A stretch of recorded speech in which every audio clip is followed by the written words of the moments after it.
It's absolutely apptacular. The Subject Cinema Android app. Everything you need to be a rabid Subject Cinema fan. Subject Cinema, 3-Minute Weekend, Tuesday Digidex, and Front Row 5 and 10. All right at your fingertips and available instantly. Plus, email and voicemail links, Facebook and Twitter hookups, Patreon support specials, and more is coming real soon. Don't just listen, app it. The all-in-one Subject Cinema podcast app. Android version available now at Google Play or on PNR Network websites. Amazon and iPhone apps coming soon. Don't delay. Download today. Blueberry. This podcast is a member of the Blueberry Network. Blueberry. No E's. That's Blueberry, BLUBRRY.com. Blueberry.com. This podcast is a proud member of the Lamb Podcasting Network. Find the network at largeassmovieblogs.com. Oh, God. The tomorrow after tomorrow can't come soon enough. Ow. The next time we do let's do Masochistic March and... Don't let Kim pick the movie series. Yeah, if either of us go, hey, let's let Kim pick what we're going to talk about. Smack me. I will. Hard. Ha ha. Oh, I can't do that because that's wrong. I'm just metaphorically Take saying. away my chocolate. Do you think I want to end up maimed on the floor? No. Masochistic March continues this week. Plus, we have a few other little tidbits here and there on, once again, a truncated edition of our wonderful show. Right here, right now, I'm T.C. Kirkham. I'm Kim Brown. It's all good. Well, no, it's all bad. When Subject Cinema comes in with more Masochistic March, help us! Stand by to receive our transmission.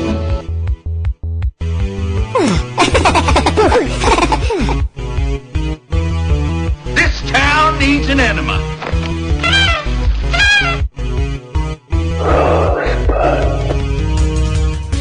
Celebrating a decade of film podcasting.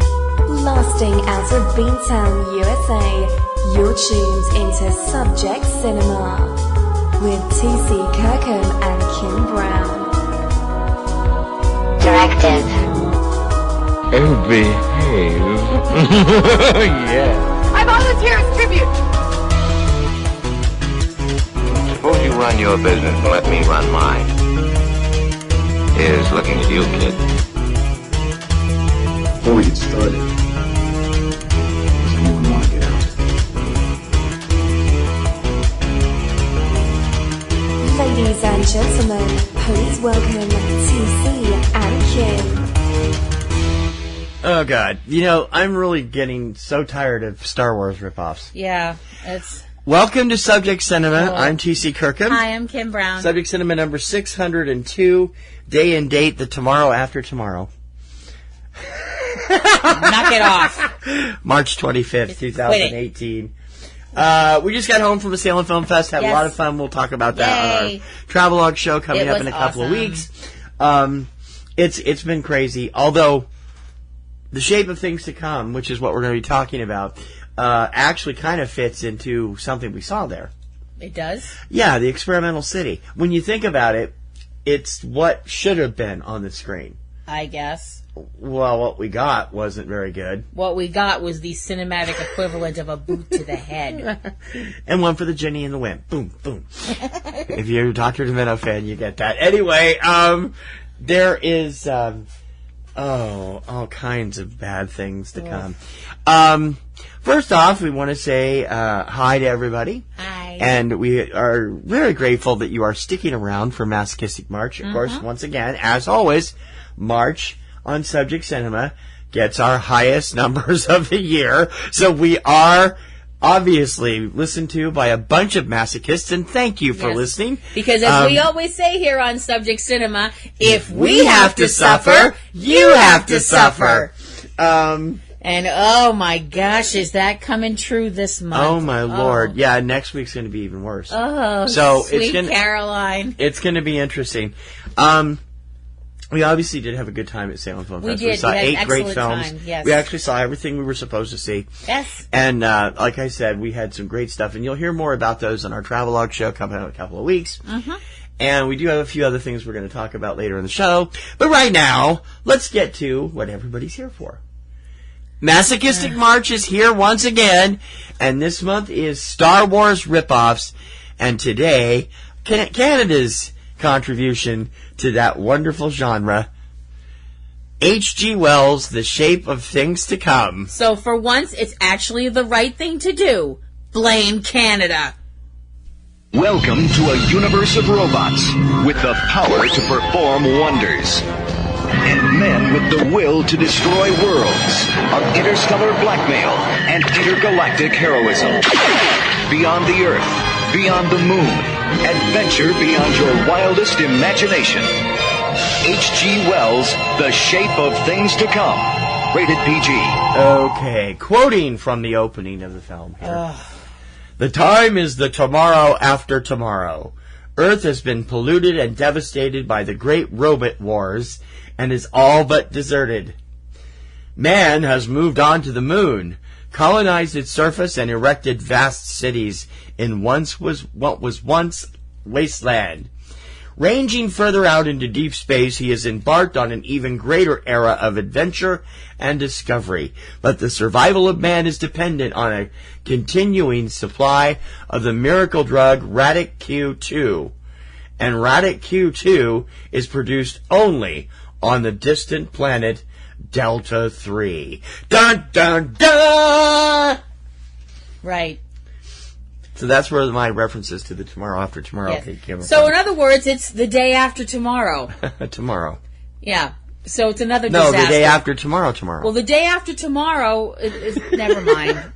1979's The Shape of Things to Come, more properly titled H.G. Wells' The Shape of Things to Come, which has absolutely nothing to do with the H.G. Wells book of the same name. Nope. And it was made in Canada. Yep. Thank you, Canada. Blame Canada. For nothing. Yeah, really. Give us the synopsis of this horrible film. That whirring sound. I will make input here and there. That whirring sound you hear, that's H.G. Wells spinning in his grave. The story, as we mentioned, as TC mentioned, from the incredibly ponderous opening, Earth has been pretty much wrecked by the robot wars, which are constantly referred to as robot throughout only by bad guy Jack Palance. Yeah. The robot wars, which devastated Earth at some point. Previous 7 years, according to this. Well, we know that 7 years ago everything was when humans were still on Earth, and that's when they left. Yeah. Yeah. It's never actually established if the robot wars mean the robots were fighting each other, if the robots were fighting humanity, if the robots were fighting mutant zombie cows from the planet Coosbane. All right. You're getting out of hand. That would have been a better movie. Yes, it would have. So anyway, so now most of the human population lives on the moon in a gigantic domed city. New Washington. Yes, called New Washington. Where, as the story begins, scientist John Cabal is arguing with the colony leader, Senator Smedley. Because apparently bureaucratic McDoofus just didn't really work. I don't know. So anyway. Smedley. I love that. All right, okay. So anyway. Now, I looked at her, I said, did he actually just say Senator Smedley? Yep. So the issue is that apparently people on the moon need this anti-radiation drug, which is called Radic Q2, which makes me kind of wonder what happened with Radic Q1. I mean, what did that do to people? Anyway, so... No, I think that means this is just a more advanced drug. I guess. Side effects include bloating, nausea, and spontaneous human combustion. No, anyway. Moving forward, so this wonder drug is only manufactured in one place in the entire flippin' galaxy on a planet far away from Earth or the moon or both or whichever, called Delta 3. because apparently they couldn't do it on Delta 1 and Delta 2. Whatever. Otherwise known as the gigantic, everlasting gobstopper of space. Yeah, that's what it totally looked like. Canadian budgets are wonderful. Oh, yeah. A ship is coming to the moon with a shipment of this drug. But the thing is, the ship is acting oddly. It's not responding to, hailing or anything like that. And the ship actually winds up doing a suicide, although I don't know if you can do a suicide mission when it's piloted by a robot. I mean, a robot, yeah. I'm not doing robot. Well, Screw it's that. a robot because it comes from that world. It's stupid, and I'm not doing it. I don't really know if you can call something a suicide mission if the pilot's not alive. Right. I mean, that's getting into a whole philosophy thing, and we're not doing that. The ship winds up crashing into part of the dome, and everybody's killed. The end. No. We couldn't be that No, lucky. we couldn't, because we can't have nice things. The damage is bad, but it's not, like, as catastrophic as it could have been. As it turns out, once they get in contact with somebody on Delta 3, the guy that calls himself the Robot Master, who is named Omus, who it turns out was a former student of Dr. Cabal a pupil of mine before he turned to evil. And you all know where that line came from. No. It's from Star Wars. It's Obi-Wan talking. I know. Well, I don't know if you don't know. You're not a Warzy, so, sometimes I don't know when I'm, never mind. So, Omus has decided, well, I'm in control of this planet now, and it has apparently kicked out the people who were, sane, including a woman named Nikki. We never find out if Nikki is her first name or her last name. It's just she's always referred to as Nikki. She's the governor of Delta 3. Yeah, well, not anymore. She's been thrown out on her butt. Yeah, she's been thrown out on her shapely large behind. By Dr. Omus. Yes. Omus lets the Earth people who now live on the moon, so I suppose they're moon people now, that the crash was delivered. They're Moonies. Don't do that. That's not funny. Okay. That's rude. Quit it. Omus lets New Washington know that the crash was deliberate. He's made himself leader of this world, and he intends to come to the moon and take over there too. So that's 3 gasps in a row. Dun dun dun. Thank you. The planetary government, which seems to be headed up by a computer, they're all like, well, we're not going to give in, but we're going to try and talk our way out of it. And Dr. Cabal is like, no, we need to, take care of this now. Otherwise, this guy is going to show up and cause all kinds of problems. Yes, the colony is run by Lomax, a sentient computer. Yeah, because that always works out well. Well, it seemed to be okay there. I'm afraid we can't do Will that. Will you stop putting Hal in everything? But it's Hal does not exist in the Star Wars universe. Stop putting him into all these movies. But it's funny, and I do that. Honestly. Well. Anyway, Dr. Cabal wants to take an untested ship called the Star Streak to Delta 3 and deal with this guy on, deal with it now before he shows up. And isn't Starstreak one of the auto? He's one of the Decepticons, and it's Starscream. And Scream. Okay. I couldn't remember. Anyway, I don't know how. I'm not a huge Transformers fan either. I don't know how to say this, honey, and not sound rude. Don't try and talk Transformers. I won't try and talk extreme sports. You don't try and talk Transformers. Okay. Neither of us are I just wanted to ask a question. It's Starscream. Okay. Anyway. What are you doing? Starscream. Anyway. These are the jokes, folks. Such as they are. But the government is all At least we admit it. Yes, we admit it. The jokes suck, but there are jokes. So anyway. Exactly. The government's all like, you can't take that ship out. It's untested. Who knows what will happen? Blah, blah, blah. You can't take that ship out. It's untested. Blah, blah, blah, blah, blah. We have to debate this and do all that stuff that politics does. In other words, gum stuff up while people die. Well, yes, because Senator Smedley is in charge. Oh, you're just going to keep that up, aren't you? It's a good thing oh, for goodness sake, settle down. It's not that funny. It's a good thing he wasn't in a lot of this movie. We'd never get anything done. No, he's not Brick McLarge-Huge. No. Who is all over Space Mutiny. Anyway. Thank goodness. Hi, Reb. Just thought we'd shout out to Reb Brown there. Unfortunately, an actor of Reb's caliber is not in this film. I can't tell if you're being sarcastic or not. I'm not being sarcastic. Nobody here can act that well. Except the two older guys. That's anyway, mean. I was going to say that's mean. The veterans can, but Jack the Palance kids won can't. An Academy Anyway. Award. Come on, what he's doing slumming in this piece of tripe, I have no idea. But anyway, and in that outfit, ugh. Who? Which one? Jack Palance. Jack Palance. Well, Barry Morse.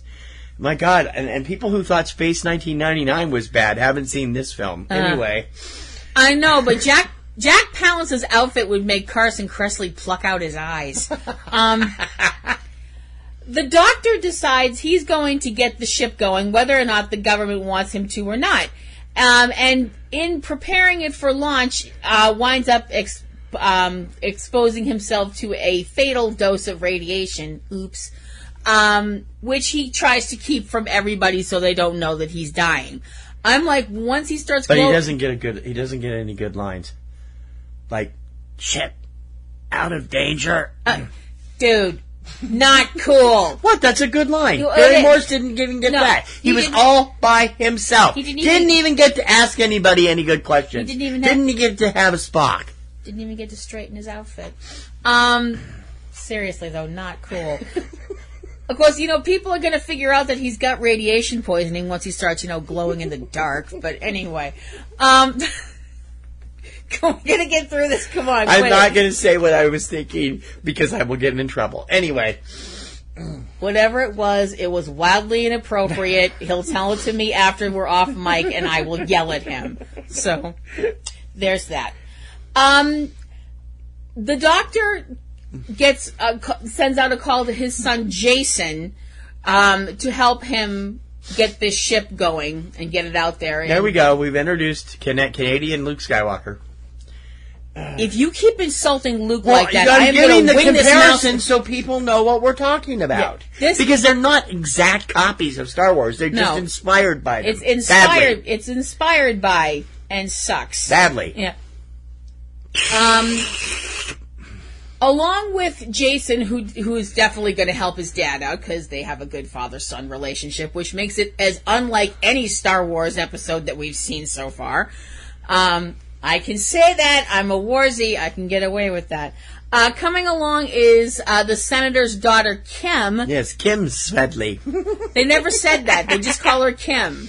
If she's I know. daughter, I know, but her name is Kim Smedley. I realize that, but my point is they never said it because they realized that would completely make her look stupid because the name sucks. Anyway. Besides Kim is also coming the obligatory adorable, quote, quote, robot sidekick. Which she's renamed Sparks because this is the same robot that flew this thing into the dome. Yeah. They recovered the wreckage of the robot and rebuilt it and reprogrammed it. Yeah, she rebuilt it and reprogrammed it. I mean, before it was all ugly and boxy looking and mean looking. And it now still looks the same. It just it's kind of shiny and cuter now. It's okay. It looked like the other robots with the big black things and right. more boxy looking. Now he's kind of we were calling him C3D2 all through the whole movie. And his name is Sparks, and for some reason he can teleport. I don't entirely. Yeah, they didn't explain that. He has a teleportation circuit. I'm like, what the what? Okay. So they managed. He's a Tomorrow robot. Don't you dare. Don't you dare. And in case you didn't figure it out, don't you dare. So that would be like me bringing the Monopoly Cthulhu game into the house? Which I didn't know existed till we were in Salem. Okay, anyway. And I promptly freaked out. Oh, she freaked out. Anyway. I'm like, don't even say the name! Anyway, so they wind up stealing Starstreak. I mean, let's be perfectly honest. I don't know if stealing is not a nice word. Hijacking. Oh, that's so much better. Well, nobody's getting hurt. Nobody's getting hurt in the process, is what I'm thinking. Hijacking tends to indicate force, though. Okay, yeah. Appropriating. Let's go with appropriate. They hotwired the ship. Yeah. And off they go to Delta 3 because and boy, did they hotwire the ship. Oh, yeah. So hotwired that Dr. Cabal gets a big, ugly dose of radiation. Yeah. Which we've already displayed. Oops. So they launch the ship, and because it turns out, wow, the ship isn't really that safe. Surprise! There's a malfunction, and they have to stop at Earth. And now, I didn't pay that much attention in science class ever, but I'm sorry, the way it sounded, now, I know you guys can't see what I'm doing, but he can. Okay, so here's the moon, right? Here's the moon, right here, okay? Now, the way they were talking... That's your hand. All right, I'm sorry. I'll be good. Go ahead. By the white tree of Gondor, if you don't stop being a pain in the butt. Yes, we're down to nerd insults now. All right. So anyway, so here's the moon, right? And they're saying that Delta 3 is like way the F out there. Yeah. Somewhere in space. Right. So how can the moon, which is here, now they've damaged the ship somehow, just taking off caused a malfunction, and they have to go back to Earth. So wouldn't that mean they have to turn around? Because They did turn around. They showed the ship turning around, so it was changing course to Earth. It was going this way, and then it went this way. And then back this way. Okay. And then up this way, and down this way, and sideways, and upside down, and all that all stuff. in super slow motion, even though it's supposed to be going wicked fast. Yep.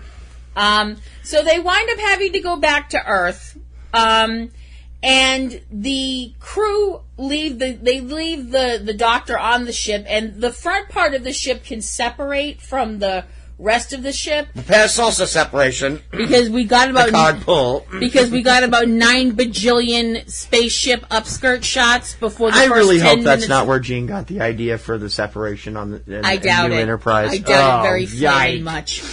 So, Jason and Kim head to Earth and wind up. They have this small part of the ship land on Earth, and they're supposed to be meeting with a friend of Dr. Cabal's, a man named Charlie, who has a place where they can refuel and get repairs and stuff like that. The thing is, as they get closer to Charlie's location, they don't notice that there are these beings that are watching them, and they're these small beings that look like mushroom people. Mushroom people, yeah. So I'm having Matango flashbacks in the middle of this movie, and I'm going, oh crap, oh crap, oh crap. If you've never seen Matango, you should definitely check it out. It's a very good movie. Scarred the crap out of me when I was like... Anyway. So anywho. Jason gets inside the building and finds out that Charlie is... How can I put this tactfully? Deader than a doornail? That would be how. Yep. Charlie is living impaired. And Kim is outside, and when he goes out to tell Kim, Charlie's not going to be helping us very much, Kim has disappeared. And Jason and Sparks go looking for her, and they find her in this field that's full of all these abandoned, burnt-out pieces of machinery, cars, and other stuff. And she's with these creatures, and Jason goes to attack one, and Kim's screaming, no, it's okay. They're just kids. And an incredibly awkward, oh, crap. I thought she meant that they were just small, younger creatures, but it turns out they were human children. They're human children. What they're in wearing, camouflage. What they're wearing are some actually quite good camo for little kids. I'm like, how'd they build those? Yeah. It looks like maybe half a dozen or maybe more children who all look at least under 10. Am I accurate about that? Most of whom have blonde hair, and I'm thinking, oh crap, except for the one brunette. Flashback. And they look like they were all boys as well. And they've all got burns on them. No, I think a couple of them were girls, but that's just tell. me. Nobody had any lines. The dark-haired kid was a girl, I'm pretty sure. And it turns out that they are all children who have radiation burns on them, that they were survivors of the robot wars. I'm like, great, thanks, humanity. This is your legacy. Yeah. Fantastic. Jason... They weren't in the right place, though. What do you mean? Well, if they'd been in the right place, Wall-E could have taken care of them. Well, he was the only living robot left on Earth. Yeah, but you notice when they got to Earth, when they had those shots above Earth, their Earth wasn't surrounded by a Saturn belt of debris. Oh, well, that's true, too. And stuff. Yeah. So I'm like, well, that's slightly better than what we saw at the beginning of Wall-E. Yes. I've never had a cartoon make me want to kill myself. Figuratively. Don't say that word any other way. Gotta say it's figuratively. I never had a cartoon make me want to crawl into a liquor cabinet in the first 10 minutes. They leave the kids some food, but they tell them they're going to come back with medicine for them once they get the medicine that they need as well. We're back. Meanwhile, back over on Delta 3, like, oh gosh, I forgot about them. You know what? Because I don't care. Nikki has a bunch of people that obviously stayed on her side when the whole, everything went sideways with Omus. And they're trying to get back into the Citadel, which is this big tower that Omus is. It looks like a giant mushroom made of metal. Yeah, pretty much. Actually. Anyway. That only needs the word "bad guys hangout" sprayed. Well, it has a cartoon Woodsy Owl on the side of it. Yeah, it's got this. It looks like I swear to God, it looks like a Woodsy Owl. A demon face, kind of it like ain't no demon face. Well, like we were sitting there pointing and laughing. Well, anyway. So they try to get back into the tower, but every time they try, they keep getting beaten back by the robots that are working for Omus, and If they're working for Omus, they're not robots, they're robots. They are. Well, you got to say it the way he said it. Yeah. Otherwise, I might have to do something terrible to you. That's a nice Jack Palance. Thank That was you. very nice. The Star Streak has been able to get out, leave Earth's gravity and stuff, and according to them, have achieved going faster than the speed of light.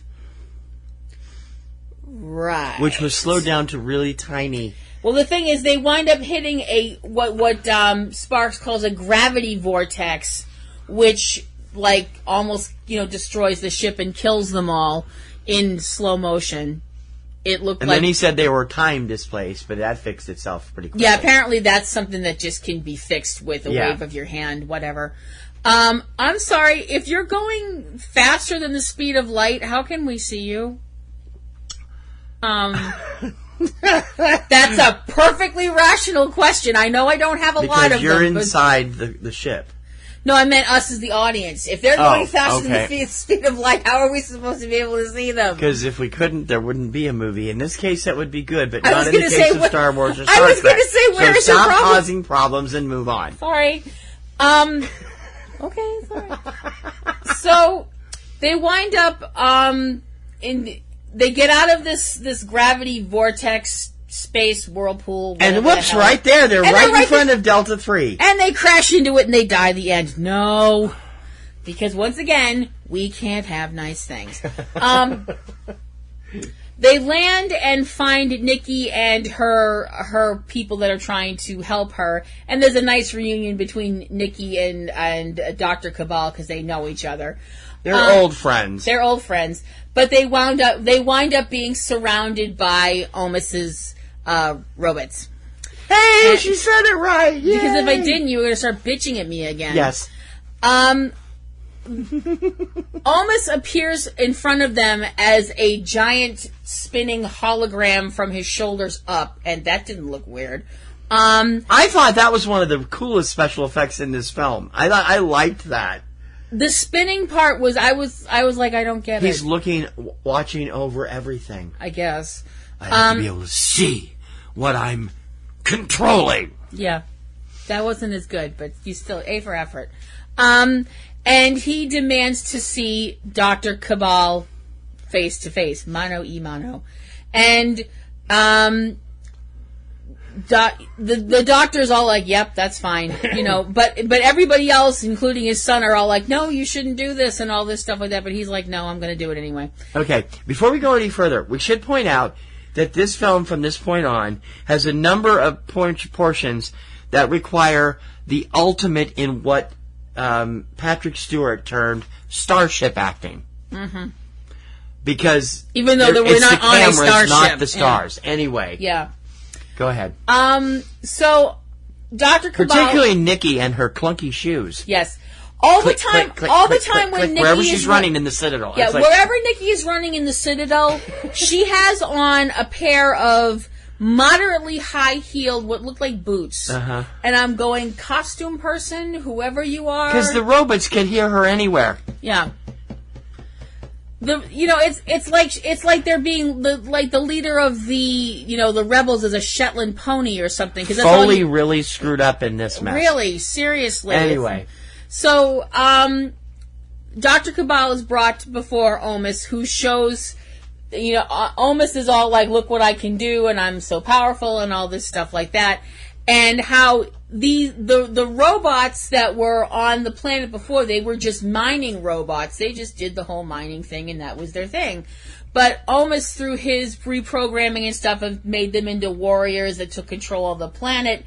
And the Doctor's not really all that impressed with this, because it's like every other friggin' tyrant, throughout history.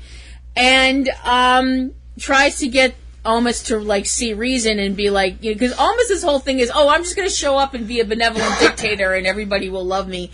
And Dr. Cabal is kind of like, no, that's not the way that's going to work. Because, you can't take away our freedom. Because history. It's like pretty much whenever anybody does that, everybody else goes, F you, we're not doing that. And then a whole bunch of stuff gets blown up and people die and, and it's, it really, puts a harsh on your buzz. The Omus, needless to say, doesn't listen because he's the bad guy, and puts on this helmet that I was like, oh my gosh, he scalped a Cyberman. Seriously, it looked like somebody. But it's transparent. I've never seen a transparent Cyberman. He scooped out its brains. They're silver, honey. Oh no! They're silver. They didn't look that much. The shape was the same. He Other than melted that, a Cyberman's head and poured out all the stuff inside and just left the outside part. It's like pulling out a coconut. It was awful. And he puts this thing on and then activates this. The bad acting spot hits the button and Barry Morse starts having a seizure. Runs over to the thing. Yeah. The device is kind of... Oh my God, I haven't laughed that hard in a long time. Yeah. That was funny over as hell. A human being dying. You really need to be prayed for. No, over the overacting that was done there, because, the poor guy had nothing to work with. I know. He's a great actor. I know. Was a great actor, and it's a great stuff there. Basically the weapon that he's using is like this... I'm assuming that it was some kind of a sonic weapon. Yeah. Because it gets louder and louder and higher, and the guy's got blood coming out of his mouth and blood coming out of his ears, and then he dies.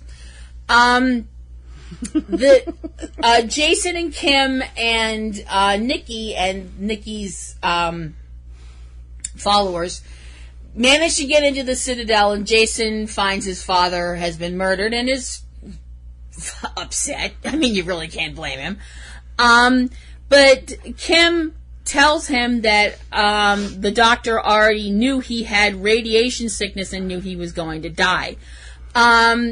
Now, how she knew this, I don't know, because we had not seen any communication between the two of them. No. Since the very beginning of the movie, when Omus was already communicating with them. Now, at one point during and he didn't get the radiation sickness until he did the whole Spock routine. Now, at one point before all this stuff happened, when the doctor was dead, Sparks was trying to talk to the doctor through a communicator. Omus picked it up and started talking to Sparks, I'm still your creator and all this stuff like that, and you have to obey me and all that stuff.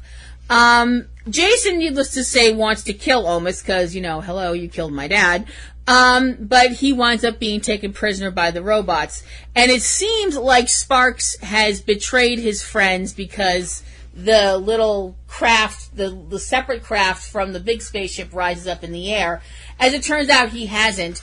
And he talks to the other robots using robot talk that we don't get to hear. And microwaves. Yeah. You saw the little antenna thing on his neck. He was talking via microwave. Almost tries to kill Jason with the same sonic weapon while Jason's being held by the robots, but after Sparks starts talking to the robots, they let go of Jason, and Jason winds up tackling Omus, gets this helmet off, and puts it on himself, and Omus is subjected to his own weapon. Now, normally you'd think, oh, great, he's going to die by his own weapon. How wonderfully ironic. Nope.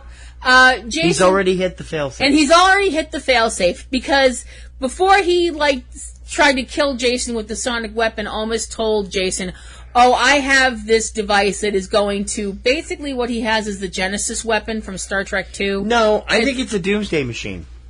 Well, he says that it's going to blow up the planet. I know what he said, but I don't think he knew what he was talking about. Jack Palance was just reading all this crap off this ridiculous script. Probably. Anyway. Probably. Yeah. The planet was going to blow up, and, his whole thing was, well, the planet's going to blow up. I'm going to come back to the moon with all the medicine and stuff, and I'm going to look like a hero, and, oh, by the way, you're all going to be dead, but I'm going to write that off as a tragic accident, and I'm the only one alive, so who are they going to believe? The thing is, as we mentioned, he presses the red, never touch this button.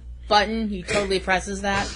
And once Sparks takes control of the robots and Omus is subjected to his own weapon, the sonic weapon, Jason, in a moment of WTF, dude, turns the sonic weapon off. And because he's trying to get Omus to tell him how to, reverse the doomsday device. As it turns out, you can't. And Jason and the others manage to flee while Omus is kept prisoner by his robots, and he winds up being destroyed with the robots when the planet goes kablooey. And the room starts to fall apart, and he yells after Jason, I have been, and always will be, your fiend.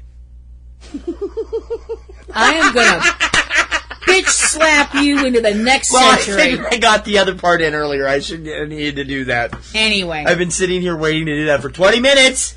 So, we get the last shot of the film, which is the ships coming back to Earth. One of the ships being a cargo ship that's full of this medicine that will help the children on Earth, whom I'm assuming they're going to take back to the moon with them. I would think so, because I can't think they're going to leave these kids on Earth. And the film ends... he said they picked them up later. And the film ends with no shots of anybody hugging or kissing or anything like that. No hopeful shots of people staring off into the stars. Anything like that. We just get a shot of space, and that's it. And F you movie. And some kind of quote that Barry Morse does that sounds a lot like Space, the Final Frontier, blah, blah, blah, but blah. isn't. Yeah. With Jack Palance as Omus, Carol Lindley as Nikki, Barry Morse as Dr. John Cabal, John Ireland as Senator Smedley, Nicholas Campbell as Jason Cabal, Eddie Benton, I'll get to her in a minute, as Kim Smedley, which it actually says here, Greg Swanson as the voice, and Mark Parr inside the body of Sparks, and William Hutt as the voice of the sentient computer running the moon, Lomax, with Lynn Green, I'll get to her in a minute too, as the lunar technician, and a bunch of actors I've never heard of in other roles. Now, before they became famous here, there were a lot of people in this film. Nicholas Campbell, this was his first major role, would go on to become a well-respected character actor from Canada. He starred in the 1985-86 series The Insiders with Stoney Jackson, and has done, I've forgotten the name, some period piece, I think. No, that's Janet Beeson, the other one. He's done a detective show from Canada that's syndicated here in America for like 8 years now, and we see him all the time. And he's also appeared on the BBC hit Black Mirror. Yeah. Oh, he has. Okay. Yes. Kim Smedley played, as credited some reason in this film as Eddie Barton, is actress Anne-Marie Martin, who would become famous. I should say, I'm sorry, Channel 4. Sorry. Channel 4. Anne-Marie Martin, and before you interrupted my flow. Sorry. Actress Anne-Marie Martin was actually the actual name of Kim Smedley, not Eddie Benton. I don't know why she chose to go by that. She would become famous in the late 80s as the partner of Sledgehammer from the show of the same name starring David Rashi. I said, I know that face. Why do I know her? And Lynn Green, the lunar technician who's flipping a bunch of switches on the control room at the moon, is Linda Mason Green. She would later co-star with Jared Martin in the Canadian produced but Hollywood financed another H.G. Wells project that had nothing to do with the book, The War of the Worlds, in 1988 and 89, I think that was. The rest of these actors, you know, Barry Morse, best known for Space 1999. Yeah. Carol Lindley, probably best known as Nani, the singer aboard the SS Poseidon in the original Poseidon Adventure, who did her own vocals on that version of The Morning After. Was not the hit version, obviously. And Jack Palance is Jack Palance. Yeah. And as I said before, to put a Star Wars reference to it again, you know, backstage, while that hologram was spinning around on the planet, all he was thinking to himself was, help me, Billy Crystal, you're my only hope. My God. And poor Jack Palance got stuck in Angel's Revenge the year before. Yeah, this was a step up Yeah, from this that. film was released on May 4th, 1979 in Canada, May 24th, 1979 in the United Kingdom, and August 1979 in the United States. Strangely enough, I don't remember ever seeing a commercial for it or anything. Honest to blog, I don't remember ever seeing anything for this. No, I don't either. Ever. I don't remember seeing the TV commercial that I found on YouTube that led into this segment, and I'm like, wow, this movie is terrible. It is so bad. The effects are actually pretty good in most of the parts. The robots are a bit primitive for 1979, but the actual space effects are pretty good. They're cheap. They're Doctor Who cheap, but they're well done. The robots are ridiculous. And the acting is fine, too. I'm It's sorry. just that the script is terrible. I am so sorry, but when you look at those robots and you're like, you know what, Dalek would LOL at that. You know, it's like, no. This is so wrong. Noel Gross of DVD Talk had this to say about this film, and I love this quote. Released in 1979, the sets and FX look more akin to 1959, with the aptly named Sparks and his robo-ilk, who precariously teeter along like oversized popcorn poppers with great big salad tongs for arms. That's a perfect description of the robots. Yeah, it is. Or the robots, as Jack Palance insisted. Yeah. Similarly to the way that Donald Pleasance was always saying Puma Man. Puma Man. Yeah. I don't know. This was painful, but this funny movie makes in places. Puma Man look like the Dark Knight. Oh no! I'd rather watch this than Puma Man any day. All right, yeah. I guess I would too. I mean, Puma Man Misty, no, but Puma Man Straight, no, thank you. I don't think you can watch it straight. You probably... Only if you've got tape over your mouth, because you're going to Misty it automatically anyway. Well, that's allowed. Same thing with this. Good It's grief. a shame that it could have... I mean, The Shape of Things to Come, the book, has nothing to do with the plot line Not of a this. thing to do with this. And that was the big thing about it. Next week on Star Wars Ripoffs Masochistic March, we are concluding with the ultimate ripoff. Yes. It is frequently referred to as the Turkish Star Wars. It's actually called The Man Who Saved the World, or The Man Who Saves the World, depending on who you talk to. We have not yet experienced this yet, which I just, that made sense, and not yet experienced this yet. I'm tired. But we will this week, and this coming Saturday day and date, we will expose the world to the Turkish Star Wars. on Masochistic March 2018. T.C. Kirkham and Kim Brown. Subject Cinema. All right, Kristen, I am so excited that you've decided to do a podcast with me, but what are we going to do a podcast about? There's so many other movie podcasts. We got to do something original. Well, I'm a big fan of Disney movies. What about something like that? That's just kid stuff. What do we want to do that for? Did you know that The Avengers is a Disney movie? Or that Pulp Fiction is a Disney movie? Pulp Fiction is not a Disney movie. It's technically owned by Miramax, which is part of Disney. We are still going to talk about the Disney animated movies, though, right? I thought you said that was kid stuff. Well, I've got 2 kids. I got to be a good dad and stuff. So be sure to subscribe to the Walt Sent Me podcast, where we discuss the various subsidiaries of the Walt Disney Studios, including the animated movies. It's available on iTunes, Podomatic, and wherever you find great podcasts. And I swear, it's not kid stuff. The best movies. Subject Cinema. As we're doing this day and date on March 25th, the 2018 Kids' Choice Awards were held last night with John Cena as host, with Stranger Things winning more than its share of awards, winning Best TV Series and Best Actress on TV for, what's her name? Millie Bobby Brown won Favorite TV Actress for Stranger Things. Best Film, favorite film was Jumanji, Welcome to the Jungle, with Dwayne Johnson taking Favorite Movie Actor, and Zendaya, I never do say it right, taking Favorite Movie Actress. Favorite animated film was Coco. Favorite cartoon went to SpongeBob SquarePants. Favorite song went to Ed Sheeran's Shape of You. Favorite video game was Just Dance 2018. And Jace Norman won Favorite TV Actor for Henry Danger. Favorite funny YouTube creator was Liza Koshy. Favorite musical YouTube creator was JoJo Siwa. Favorite Instagram pet was Jif Palm. I don't know what that is. Don't look at me. Favorite dance trend was Backpack Kid. And favorite video game, Just Dance 2018. Shawn Mendes won Favorite Male Artist. Demi Lovato, Favorite Female Artist, and Fifth Harmony, Favorite Music Group, with breakout artist Camila Cabello and global music star, the Korean pop sensation BTS. So it was like all over the road, and as always. But I thought it was interesting that they also had had in shots and stuff going to the March for Our Lives, which also happened yesterday, which are the teenagers fighting to get gun control in place after the Parkland massacre a few weeks ago.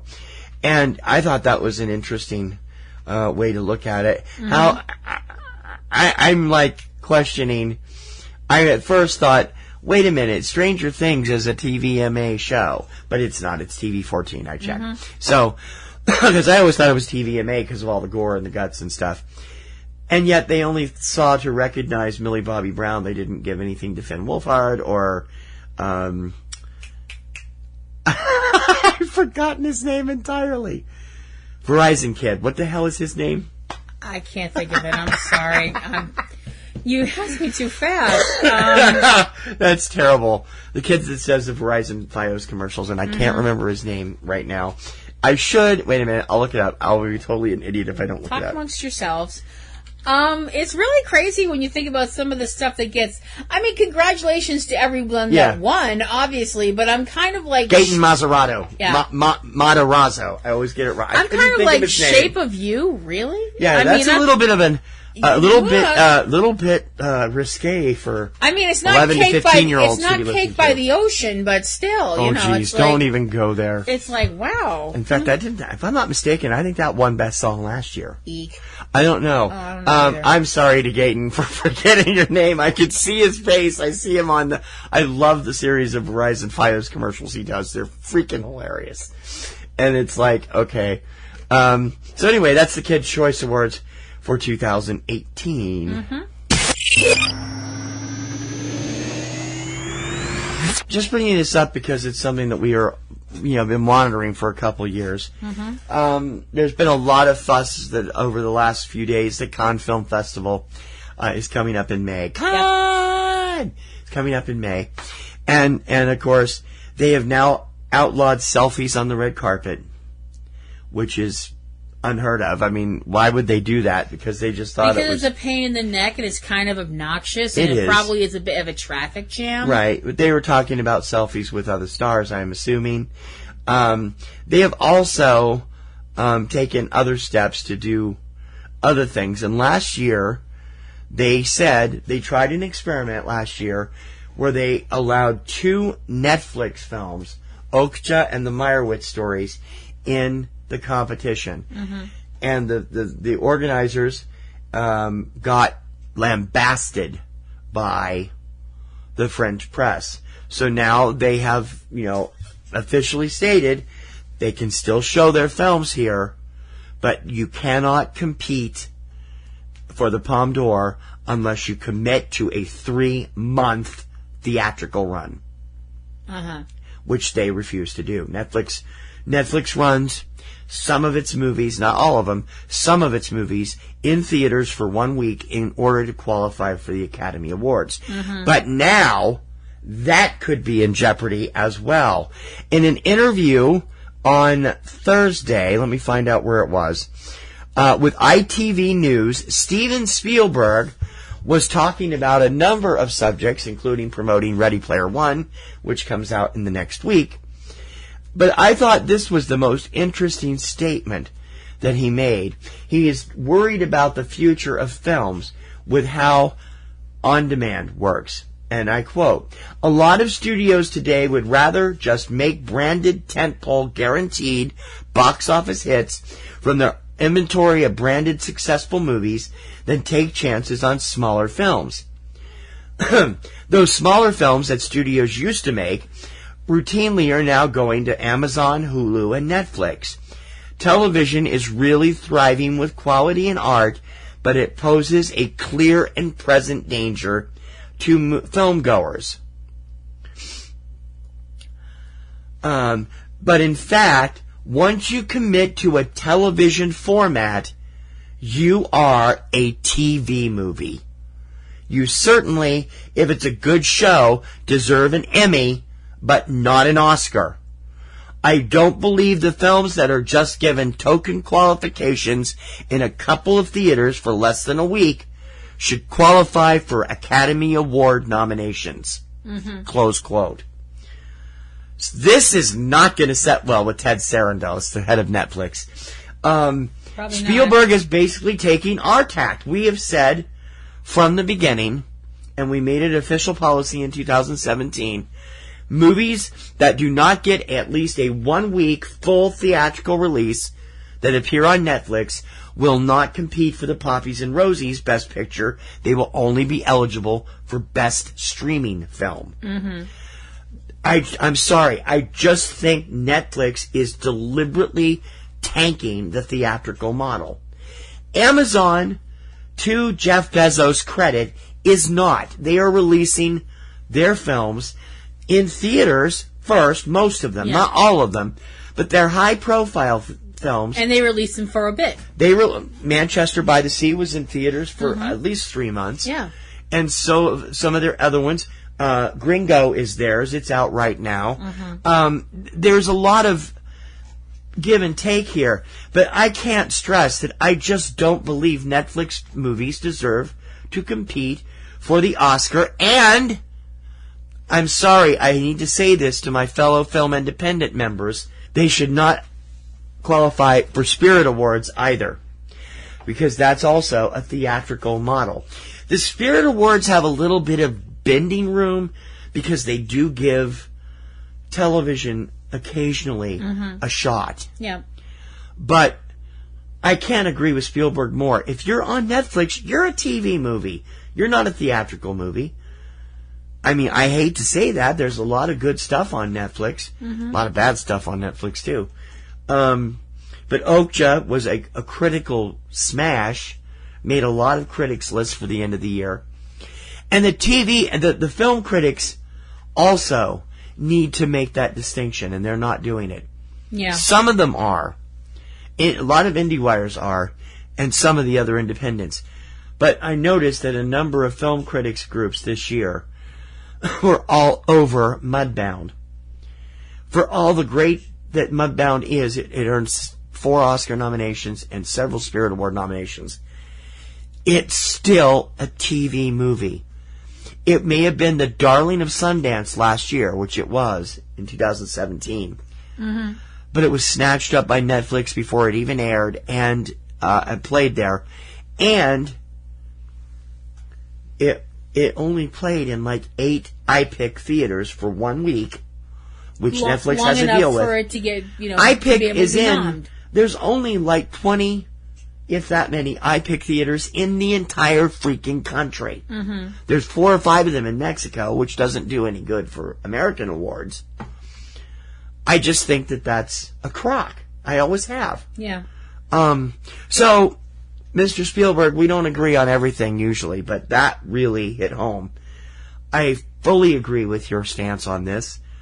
I will continue to agree with your stance on this. If Netflix starts going the Amazon route, then I will change my mind.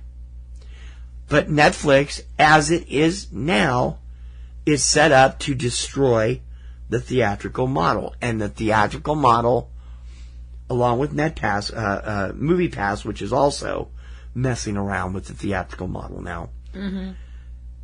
They got to have some rules set, and the first rule the Academy needs to say is Netflix movies are not going to qualify unless they get a full release. Case closed, Ted. The ball's in your court. As we said, another short show. Yep. And we hope that you will continue. We will be back on our regular day, Saturday, this coming weekend, with our final Star Wars ripoff, The Man Who Saved the World. Yes. Which is commonly known as Turkish Star Wars. And we're both scared to death. Yes, We've seen it enough of the clips to know that, oh God, this is going to hurt. Yes, we are. We also have other shows out there that we hope you're watching or listening to. Mm-hmm. 3 Minute Weekend and Tuesday Digidex. Our release shows are on Tuesday and Friday. And our list show, Front Row 5 and 10, is on Thursday. What are we doing this week? It was your pick, music videos. Favorite music videos of all time. That's right. And that'll be coming up this Thursday. Platinum Rose's Garden is off until the new shows start this week. So you'll be back a week from today. Yes, I will. I will be back a week from today with the newest episode of Supernatural. And I also have my other show, Ring Around the Rosie, which is looking at wrestling from the point of view of a lady. That would be me. And her historical knowledge of a lot of classic stuff from the 80s forward. Yeah, and my own take on that, and being a wrestling fan at that time. TC has his own terrific show. My show, Catastrophe, Vortex, is normally on Mondays. I don't think it's going to make it Monday this week because there's all kinds of crap going on at work this week. It will be back this week with another top 10 episodes. I'm going to do Seconds from Disaster on this week's show. I did Air Disasters last week. So that will be up sometime this week. I'm not going to guarantee it Monday, but it will be up sometime this week. And don't forget our other shows, Cavebabble with Eric and Valerie Lyon at cavebabble.com and Comic Grotto with Anthony and Pee-wee at comicgrotto.com. And if you get a chance, we hope you will check out Manhattan Hammerdown, which is a show that all of us got involved with. It is to celebrate the 10-year anniversary of the release of the film Cloverfield. Manhattan Hammerdown looks at what else was going on in New York City. It's news coverage and EAS alerts for what was happening. It was a real labor of love, and we hope you'll check it out and enjoy it and recommend it to other people. It's at manhattanhammerdown.com. Don't forget to check out stuff throughout the week. We're going to be starting a whole bunch of new columns in the next few weeks. In April, we will be starting our massive, this is going to sound, I can't say we. Kim is not going to be involved with this as much as I will be. Teaming up with the return of my music site, the Kirkham Report, with massive coverage of the 2018 Eurovision Song Contest. The ratings have been so good on Logo the last 2 years that Logo is not just carrying the finals, but both semifinals this year. So they will be on Tuesday, Thursday, and Saturday that week, the second week in May. And we're going to lead up to it by giving you a rundown of all the songs, all the artists, all the countries involved, and everything else. And that will be coming up all month long through April and early May on eCinemaOne and the Kirkham Report. So be sure to check for it. Also, we'll also be doing some new columns and everything, and that's coming up in May. We have all kinds of crazy stuff coming up. Yep. And if you'd like to follow us on Twitter, we're both on Twitter. I am PlatinumRoseLady at Twitter.com. And I am eCinemaBoston TC. You can look it up at eCinemaBoston. It'll come up on that. Yep. I'm also eCinemaOne, but I don't transfer it. I'm usually live on the Boston side. And don't forget to like, share, and subscribe. And please, guys, I can't stress this enough. You've been hearing buzzing behind our shows for the last several weeks because we desperately need a new soundboard and we can't afford it without your help. Please become a Patreon patron. Please. Takes $2 a month at minimum, although we hope you'll donate more. We have some great perks. And if I had the money right now, somewhere, if I could magically pull up enough money, I'd hire Gaten Matarazzo to do our Patreon pledges because he could get them through. Patreon.com/PNRNetworks. Please become a patron. On that note, we're going to get on out of here.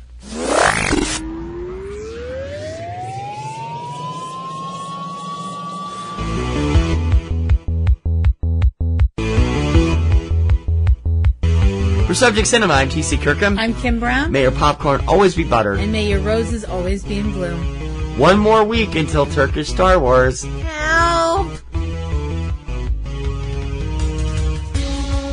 You have been listening to Subject Cinema with hosts T.C. Kirkham and Kim Brown. Subject Cinema is produced by PNRNetworks, Boston, Massachusetts, which is solely responsible for its content. Subject Cinema theme performed by Eric Lyon. Subject Cinema is recorded and produced using Sony Vegas products. Subject Cinema is copyright 2017 by PNRNetworks under a Creative Commons license. Check out a new episode of Subject Cinema every weekend. Until next time, this is Bob Taylor for Subject Cinema, and we'll see you at the movies. That's all.